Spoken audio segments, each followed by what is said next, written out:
Welcome back, guys. It's Dice back again, and we're on the third Planeswalker of the Ravnica Mythic editions. And we're not gonna spend too much time chit-chatting. We're gonna rip right into this thing. We'll rip the Planeswalker Spork right in half. Because why would you make that your logo? Come on. Alright, let's not waste any time. Alright, we got Sorin this time. Alright. Now, I like me some Sorin. I wish they did another mono black version, because I felt like he didn't need to be white for his character to make sense. I think black worked perfectly fine, but apparently Wizards of the Coast doesn't like having black good guys ever. It's a weird thing, because they always talk about how there's like negatives and positives of each color, but then for things like black and red, it's always the negatives that gets focused on. But never talk about like the positive aspects. But anyways,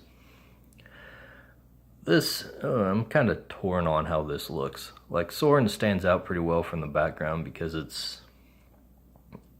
it's not overly detailed, but I don't know, it's like the foiling kind of overshadows it, and the foiling's not very interesting, of course, as usual. It's not particularly offensive, it looks alright. I just wish they'd make it actual full art. They advertise it as full art, but it's just borderless. It still got the big old text box. Why do they do that? Like, do it like Pokemon. No text boxes, it's just got the text on the card, so you can actually see what's underneath the art. We'll set him aside and take a look at the packs.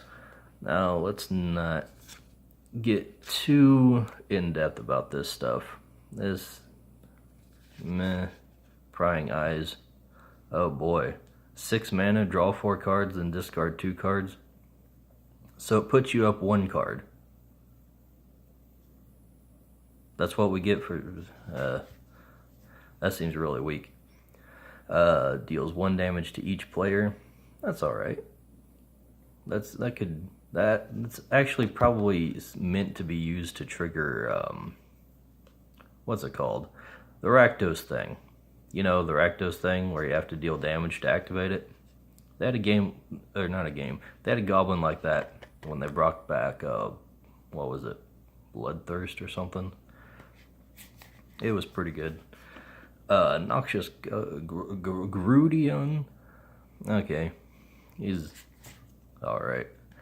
Stony Strength. Put a +1/+1 counter on target creature you control. Untap that creature. Not bad for 1 mana and an instant. It's a nice combat trick there. Whoop.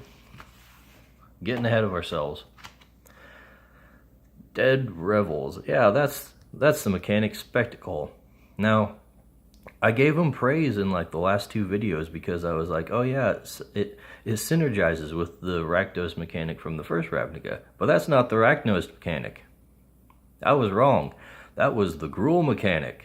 So the new Rakdos mechanic synergizes with the old Gruul mechanic. And like none of the Rakdos mechanics actually synergize with each other. So, flavor lose, but at least you have some backwards compatibility, Wizards. That's better than you've been doing, I guess. I was a little confused because the last time they brought back, what was it, Bloodthirst? I think that's what it's called. It was in black and red mostly, so I was thinking, oh yeah, Rakdos mechanic. But no, nope, that's the Gruul one. Anyways, that's not bad. Chillbringer, 5 mana, 3/3. Yee. When it enters the battlefield, tap target creature and opponent controls. It doesn't tap during its controller's next untap step. I don't see a good use for that. Rubble Reading. Oh wow, they actually printed land destruction. That hasn't happened very much. It's not too expensive either. 4 mana is about where you'd expect it for a destroy land and a bonus in the scry too. That's surprisingly good. Usually they're afraid to print land destruction because it's not fun. It's not fun to have your lands destroyed. And they're right, but it has a place. Anyways, Blood Juggler. We've seen this guy before. Sharkdo Crab. Oh boy. Fish, Octopus, Crab. This is one of those cards where they just... It's basically like the entire... What's that thing called? Ixalan. It's basically like the entire Ixalan block. It's just a hodgepodge of thrown together things that sound like something some nerd stoner would come up with. It's like, oh yeah, we got this new plane. What is it? Well, it's Dino Vampirate Treasure Island with merfolk. And this, the Sharkdo Crab, is a fish octopus crab with a little bit of crustaceans and maybe some cats thrown in. Anyways, wait, adapt 1? What's his ability do? Whenever one or more +1/+1 counters are on a target, but target creature, that creature does. 4 mana for adapt 1? Or rather, monstrosity 1? Yeah, whatever. That doesn't seem all that great. Resolute Watchdog. Sacrifice it. Target creature you control gains indestructible until end of turn. There are better things that do that. Gatebreaker Ram. Oh boy. 3 mana 2/2 gets +1/+1 for each gate you control. As long as you control 2 or more gates. Has vigilance and trample. I really don't like the idea of gates. They don't do anything. Like, what is a gate? What's that supposed to be? What's the flavor behind it? Let's get Sorin back in the picture here. We gotta show off the bling for the camera. But yeah, that's stupid. Guardian Project. 4 mana enchantment, that's usually not good. Whenever a non-token creature enters the battlefield under your control, if it doesn't have the same number as another, if it doesn't have the same name as another creature you control or a card in your graveyard, draw a card. Wow, that's all. That's wordy, just to make sure it doesn't like work with some old mechanic. Like what? What was like Embalm or something? I think that might have made a token that was the same name. I don't know. Anyways, oh, I thought this was specific to the Karn pack, but apparently not. I noticed they put a token or the relevant emblem in each deck, so those usually go for like $1 or $2 each, so there's a little bit of added value to the pack. In addition to the Planeswalkers.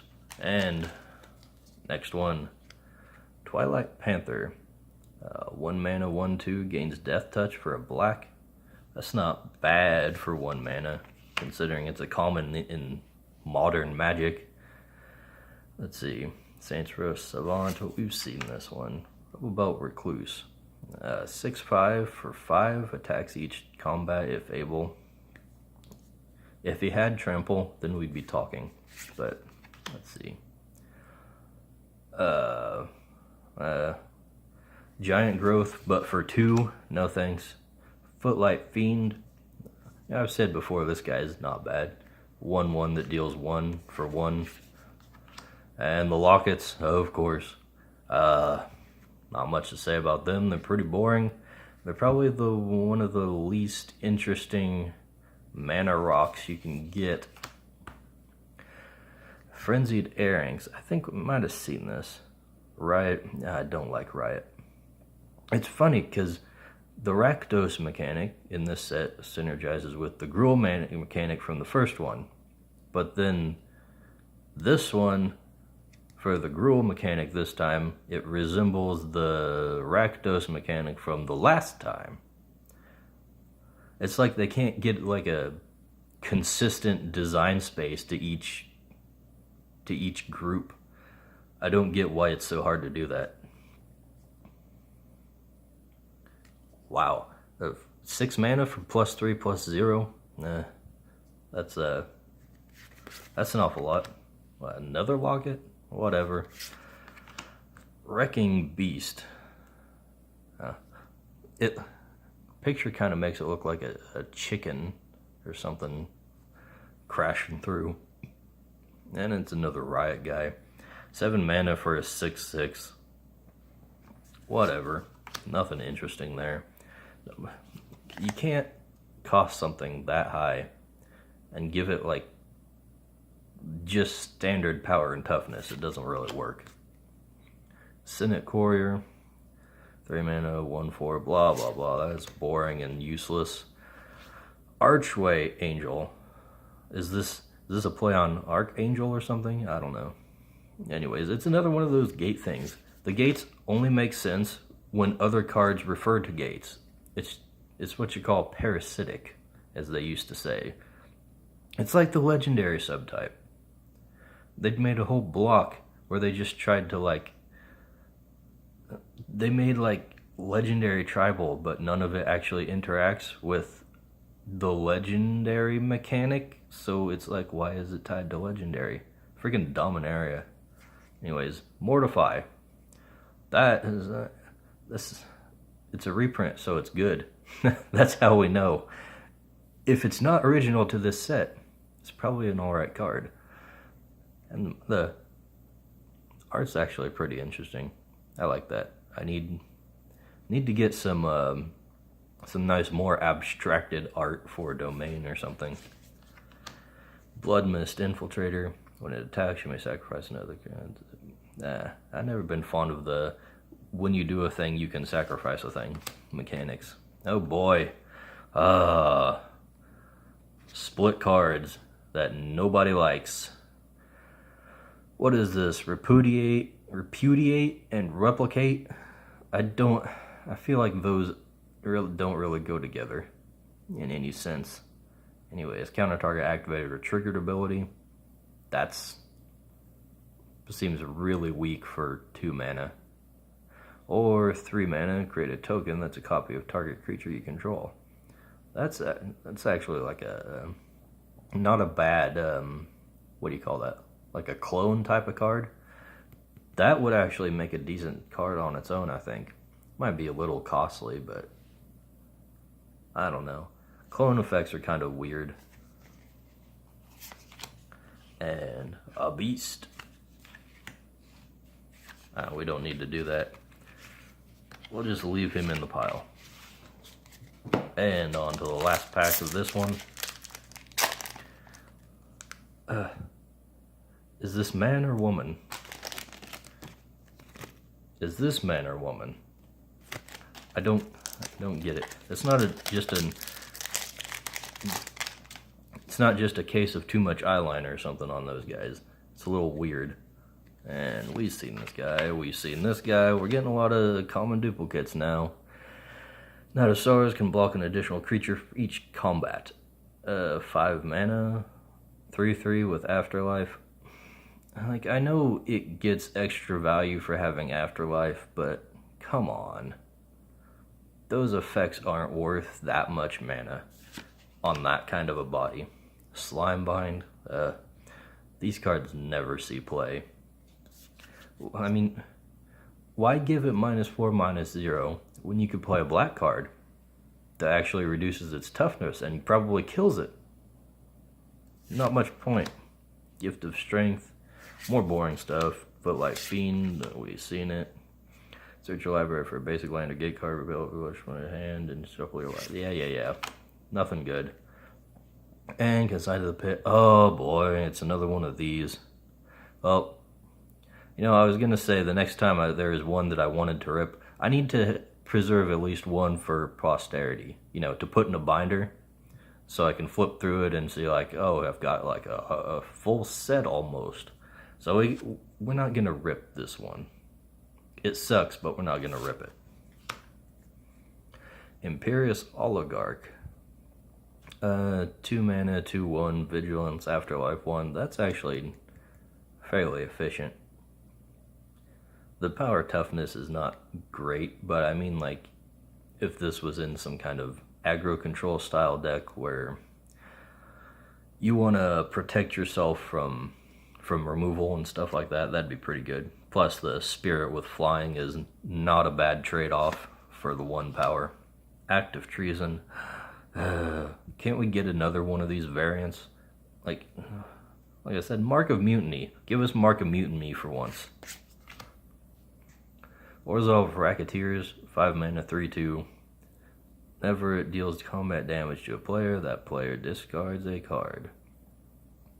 And it's got Afterlife too. At some point, you just pile on too many effects that the cost is not worth it. Like, yeah, okay, it's a 3/2, and it's got the Shade ability, or not the Shade, Spectre, the Spectre ability. And then it's got Afterlife too, and it's like, or you could just play something that actually deals damage equivalent to what would be good for that cost, and actually win the game with it. High Alert. Each creature you control, we've seen this thing. They've done this effect before. I don't think it's ever really been that big, except in like EDH decks or something, but who cares about that? Syndicate Guildmage, 2 mana, 2/2. Tap target creature with power 4 or greater, and it deals 2 damage to target opponent or planeswalker. Those effects seem really weak for the restrictions and the costs. Like, 5 mana to deal 2 damage? I mean,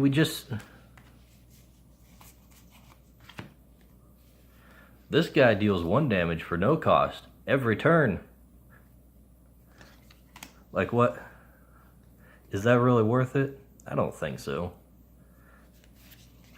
Emergency powers.